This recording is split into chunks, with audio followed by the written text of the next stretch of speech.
What is the advantages having a BPC system versus a IBM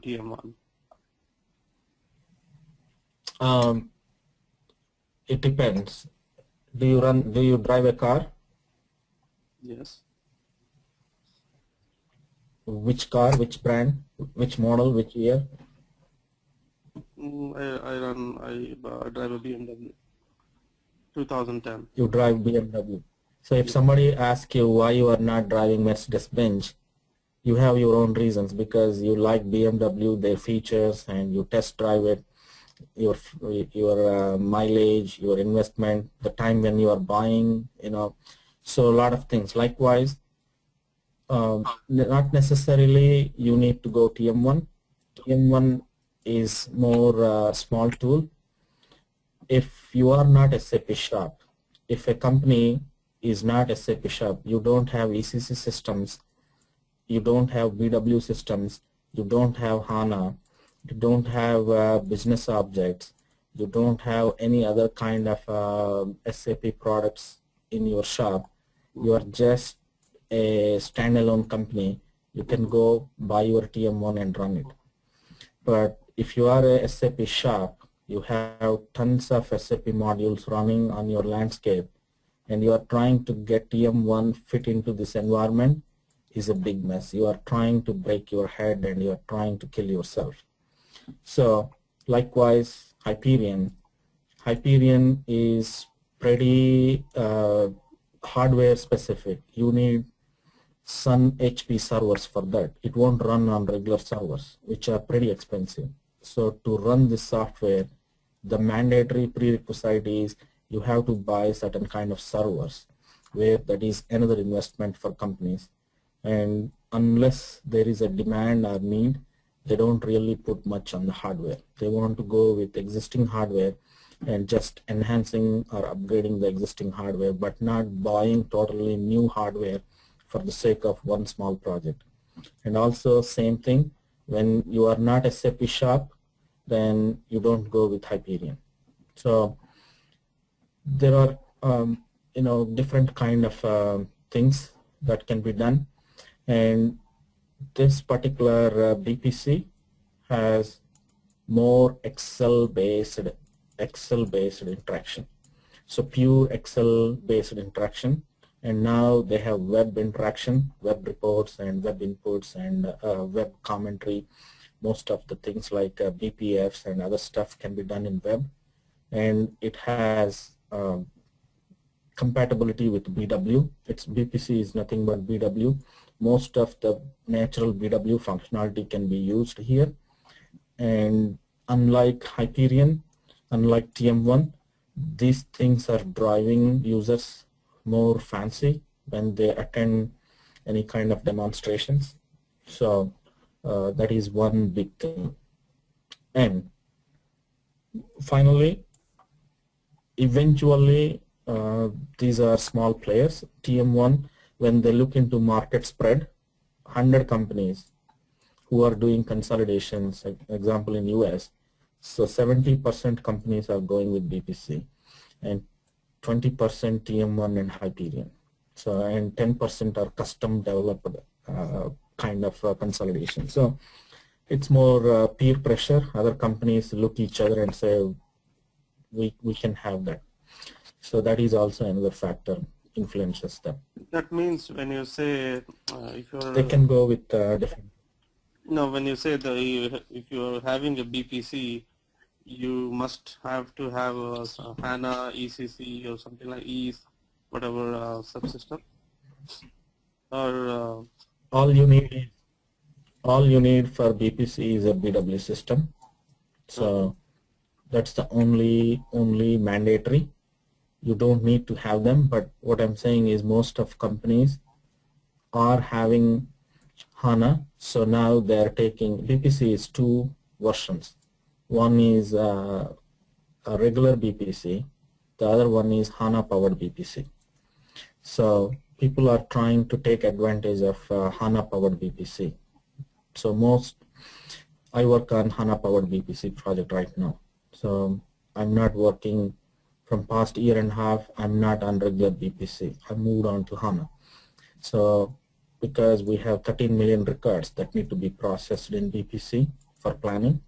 So it is a big chunk. Without HANA, it's going very, very bad. Performance-wise is pretty bad. So we upgraded to HANA and the speeds are a little different.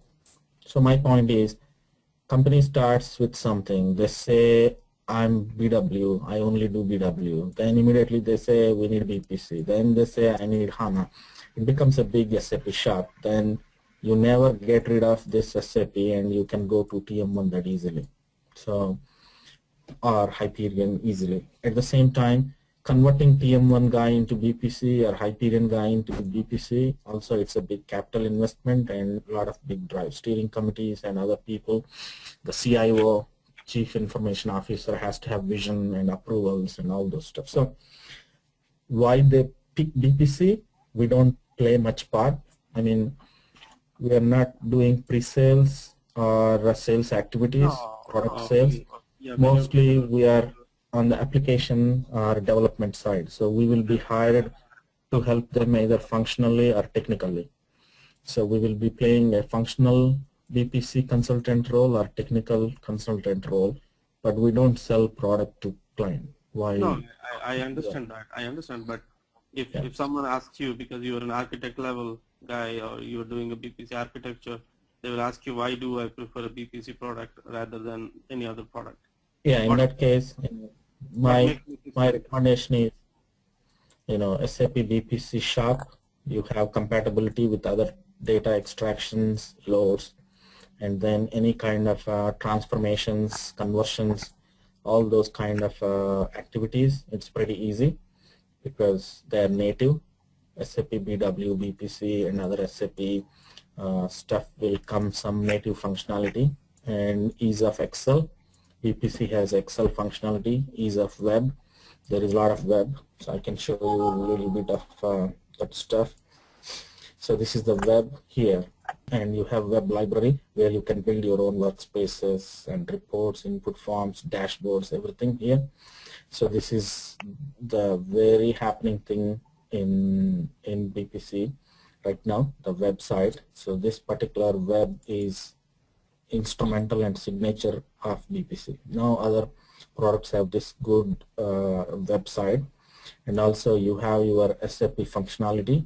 So it is purely Excel. Your Excel has all functions.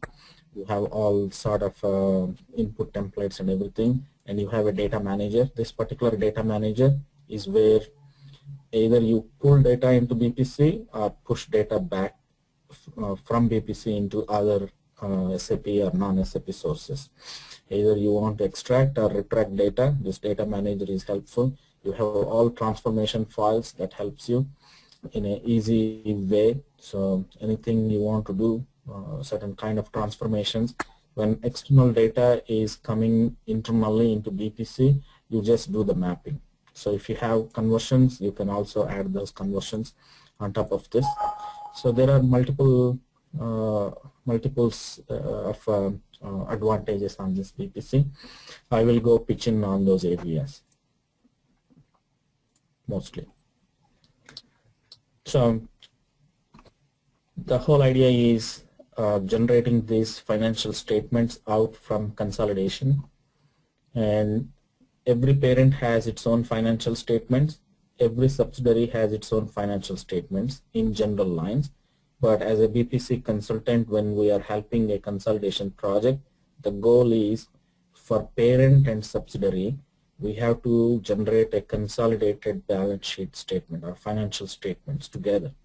So instead of having their own, we should be able to deliver a consolidated statement. So that is our main goal. So just to give you a quick glance on different SAP BPC product tool. This product was initially started by a company called Everest. That's first company ever built BPC. Then that company got took over by OutlookSoft. So OutlookSoft launched this product. Then SAP took over from OutlookSoft and they renamed this as BPC. So the whole old product Everest converted to OutlookSoft converted to BPC. From there, BPC started with the different versions. Now we are at 10.1 powered by HANA. So that is where the latest version is. And then we'll talk more technical architecture in our upcoming sessions. What is the difference between old style and new style, and where do we stand with HANA? What are the advantages we take?